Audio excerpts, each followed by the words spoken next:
YCP చేస్తున్న కసరత్తు నియోజకవర్గాల మార్పుల్లో సెకండ్ లిస్ట్ లో పలువురు సిట్టింగ్లకు సీట్లు గల్లంతయ్యాయి. అయితే చాలా మందిలో అసంతృప్తి కనిపిస్తుంది. మనతో పాటు మాట్లాడడానికి హిందూపురం ఎంపీ గోరంట్ల మాధవ్ ఉన్నారు. హిందూపురంలో గోరంట్ల మాధవ్ ను తప్పించి అక్కడ శాంతాను ఈసారి మోహరించడానికి వైసీపీ నిర్ణయించింది, అధికారికంగా ప్రకటించింది. ఈ అంశానికి సంబంధించి మనతో మాట్లాడడానికి మాధవ్ ఉన్నారు, ఆయనతో మాట్లాడదాం. సో మిమ్మల్ని తప్పించారు, సెకండ్ లిస్ట్ లో అయితే మీకు ప్లేస్ లేదు. నేను చెప్పేది ఏమంటే, నేను మొదటనే ఇదివరకు వచ్చినప్పుడు కూడా ఒక మాట చెప్పడం జరిగింది. పార్టీ అనేది కన్నతల్లి లాంటిది. అధిష్టానము ఏ నిర్ణయం తీసుకున్నా దాన్ని శిరసావహించటము మా బాధ్యతగా నేను ఫీల్ అవుతున్నా. ఇతర ఎంపీలు ఎమ్మెల్యేలు కూడా ఎవరైనా సీటు సామాజిక సమీకరణలోనో లేక వ్యక్తిగతంగా వారి ప్రతిష్ట కొంచెం అటు ఇటు కావడంతోనో సీట్లు అటు ఇటు అయినాయంటే కూడా అందరూ కూడా పార్టీకి సైనికులలాగా కష్టపడే మనస్తత్వం కలిగిన ఎమ్మెల్యేలు ఎంపీలే మా దగ్గర ఉన్నారు. ఖచ్చితంగా పార్టీ నిర్ణయం, పార్టీ ఏం ఆదేశించినా అది మేము శిరోధార్యంగా భావిస్తాం. ఆ రకంగానే ముందుకెళ్తాం. అంటే 3-4 రోజులుగా మీరు క్యాంప్ ఆఫీస్ చుట్టూ తిరుగుతున్నారు, పార్టీ పెద్దల్ని కన్విన్స్ చేసే ప్రయత్నం చేస్తున్నారు. ఎక్కడ మీకు హామీ ఏం దొరకలేదు? మీరు అనుకుంటున్నట్లు ఫ్రాంక్లీ స్పీకింగ్ నేను ఎక్కడ కూడా నేను ప్రెజర్ చేసినది కానీ గందరగోళం చేసినది కానీ ఏదైతే చర్చిస్తున్నారో అలాంటి పొరపాట్లు ఎక్కడ కూడా జరగలేదు.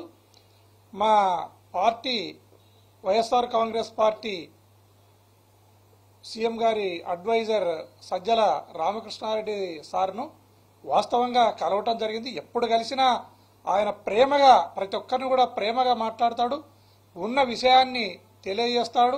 మేము చెప్పిన అంశాలను కూడా ఏవైనా ఉంటే గౌరవ ముఖ్యమంత్రి గారికి కూడా ఆయన తెలియజేస్తాడు. అందరినీ ప్రేమగా చూసుకునే ఆయనతో కూడా ఏదో ఘర్షించినట్లు పెద్దిరెడ్డి రామచంద్రారెడ్డి సార్ ఏమో ముఖ్యమంత్రితోని కొట్లాడినట్టు, నేను పోయి సజ్జల రామకృష్ణారెడ్డి సార్తో కొట్లాడినట్లు. ఏంది ఇది? అన్ని సత్యదూరమైన మాటలు, సత్యదూరమైన అంశాలు. ఇలాంటివి మాట్లాడి మాట్లాడి మాట్లాడి ప్రజల్లో వ్యతిరేకతను తెచ్చుకుంటున్నారు తప్ప వాళ్ళకి ఏమాత్రం పాజిటివ్ గా వాళ్ళు పోతలేరు అనేది వాళ్ళు గమనించాలని సందర్భంగా తెలియజేస్తున్నాను. గోరంట్ల మాధవ్ కు ఎందుకు సీటు సెకండ్ లిస్ట్ లో నిరాకరించబడింది? కాంట్రవర్సీస్ కి కేర్ ఆఫ్ అడ్రస్ గా ఉండడమే మీకు ఈ రిస్క్ తీసుకొచ్చిందా? 100% సామాజిక సమీకరణలు అన్ని కులాలకు, అన్ని ప్రాంతాలకు, అన్ని మతాలకు సమాన ప్రాతినిధ్యం ఇవ్వాలి, బీసీ ఎస్సీ ఎస్టీ మైనార్టీల నాయకత్వాన్ని స్ట్రెంగ్తెన్ చేయాలన్నది గౌరవ ముఖ్యమంత్రి గారి ఉద్దేశం. అందులో భాగంగానే ఎవరినైనా ఎక్కడి నుంచి అయినా ఎక్కడికైనా కదిలించనువచ్చు, లేదా తాత్కాలికంగా పక్కన పెట్టనువచ్చు. పక్కన పెడితే పార్టీ కార్యక్రమాల్లో ఉపయోగించుకుంటారు. ఖచ్చితంగా ఎవ్వరు కూడా నిరాశ చెందాల్సిన అవసరం లేదు. ఖచ్చితంగా ప్రతి ఒక్కరికి కూడా ఖచ్చితంగా పార్టీ సరైన ప్రాతినిధ్యాన్ని, సరైన హోదాను, సరైన గౌరవాన్ని కల్పించడానికి పార్టీ సిద్ధంగా ఉంది. ఎవరు కూడా నిరాశపడాల్సిన అవసరం లేదు. అందులో నేను కూడా ఒకరిని మీకు తెలియజేస్తున్నాను. సీఎం గారిని కలిసే ప్రయత్నం చేసినట్టున్నారు. సీఎం గారిని ఆయన పిలిపించినప్పుడు వెళ్తాము. నేను 1-6 సారి పార్టీ పెద్దలకు సీఎం గారిని కలుస్తా అని చెప్పడం జరిగింది. నాకు తొందరలోనే సీఎం గారిని కల్పిస్తారు. సీఎం గారితో కూడా డిస్కషన్ జరుగుతుంది. దాంట్లో ఏమీ అభ్యంతరం లేదు. ఒకవేళ పార్టీ గనక పూర్తి స్థాయిలో మీకు మరొక ఆల్టర్నేటివ్ ఎక్కడా చూపించకపోతే గోరంట్ల మాధవ్ వైసీపీలో ఉంటారా, వేరే పార్టీలో చేరుతారా?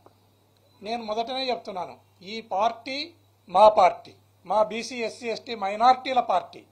ఈ పార్టీ మాకు కన్నతల్లి లాంటిది. ఈ పార్టీ నాకు రాజకీయ జన్మనిచ్చింది. ఆ మాటను ఎవ్వరు ఎక్కడ డిస్కషన్ చేయనక్కర్లేదు. డిస్కషన్ కి తావు కూడా లేదు.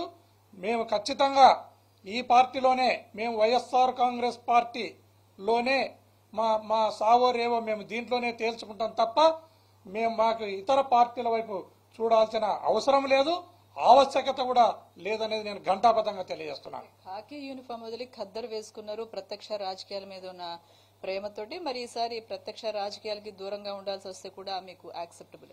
ఎస్, ప్రత్యక్ష రాజకీయాల పెట్టినా పెట్టకపోయినా, సీటు ఇచ్చినా ఇవ్వకపోయినా, గెలిచినా ఓడినా, నాకు కన్నతల్లి లాంటి వైఎస్ఆర్ కాంగ్రెస్ పార్టీ నేను ఈ పార్టీలోనే కొనసాగుతా, ఈ పార్టీలోనే నా భవిష్యత్తును తేల్చుకుంటానని తెలియజేస్తున్నా. ఎలాంటి హామీని, ఎలాంటి భరోసాని పార్టీ హైకమాండ్ నుంచి మీరు ఎక్స్పెక్ట్ చేస్తున్నారు? ఏమిచ్చినా స్వీకరించడానికి నేను సిద్ధంగా ఉన్నా. పార్టీ ఏమి బాధ్యతలను ఒప్పజెప్పినా ఆ పార్టీ నిర్ణయాన్ని ఖచ్చితంగా నేను పాటిస్తా. నేను సంతోషంగానే ముందుకెళ్తా. ఖచ్చితంగా నేను మరొకసారి తెలియజేస్తున్నా, 2019లో ఆయనకు 23 సీట్లకు పరిమితమైనాడు.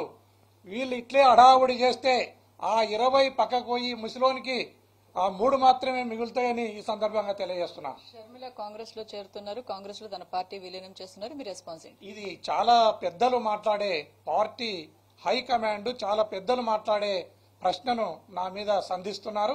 ఈ ప్రశ్నకు సమాధానం చెప్పడానికి నేను ఆసక్తుడా. Thank you so much sir. ఇది ఎంపీ గోరంట్ల మాధవ్ స్పష్టం చేస్తా ఉన్నారు. పార్టీ ఏ బాధ్యతలు ఇస్తే దానికి కట్టుబడి ఉంటానంటున్నారు. అదేవిధంగా తాను ఎమోషనల్ అయ్యారు అని జరుగుతున్న ప్రచారాన్ని ఆయన ఖండిస్తున్నారు. కెమెరా పర్సన్ కోటితో రెహానా ఎన్టీవీ, విజయవాడ నుంచి.